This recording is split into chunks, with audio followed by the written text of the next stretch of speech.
time. Okay, Was that okay. a false statement to the American I'm not people going to or not? categorize. Gentlemen, this committee recognizes that your constitutional duty is to follow the lawful orders of the president or resign if you don't agree with his decisions and policies like Secretary Mattis did. But I want to emphasize you do not have a duty, constitutional or otherwise, to cover for the commander-in-chief when he is not telling the truth to the American people. With that, I have a few questions that I'd like you to keep short, concise answers to. On August 18th, in a media interview to the American people, the president said that none of his military advisors told him that he should keep U.S. forces in Afghanistan. General Miley, that was a false statement by the President of the United States, was it not? I didn't even see the statement, to tell you the truth. I'm reading you a truthful statement. That was a false statement. Yeah, look, I don't have a lot of time. Okay, Was that okay. a false statement to the American people? I'm not going to or categorize a statement of a president of the United States. General McKenzie, was that a false statement? The president said none of his commanders said that he should keep troops in Afghanistan. Was that a false statement by the president of the United States? Remember, you do not have a duty to cover for the president when he's not telling the truth. Was that a false statement or not? I've given you my opinion on the matter. I've given you my judgment on it. And I think we all know it was a false statement. Okay, that's number one. President also said if there's an American citizen left behind in Afghanistan, the military is going to stay until we get them out. General Milley, did that statement turn out to be true or untrue by the president? I think that was the intent, but we gave him a recommendation on the 25th of August to terminate the mission on the 31st of August. Statement was untrue. Let me ask another question. General Milley, General McKenzie, the president around the same time said, quote, Al-Qaeda was gone from Afghanistan, told the American people that.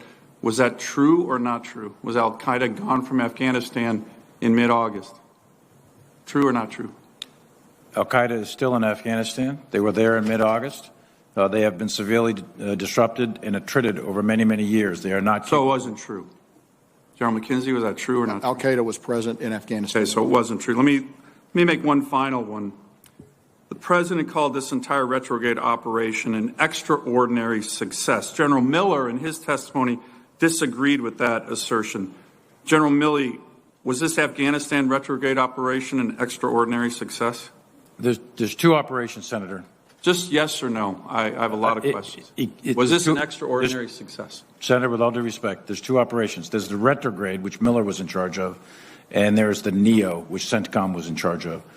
The retrograde was executed and ended by mid-July with a residual force to defend the embassy. The NEO. You and I have discussed this. Would you use the term extraordinary success for what took place in August in Afghanistan?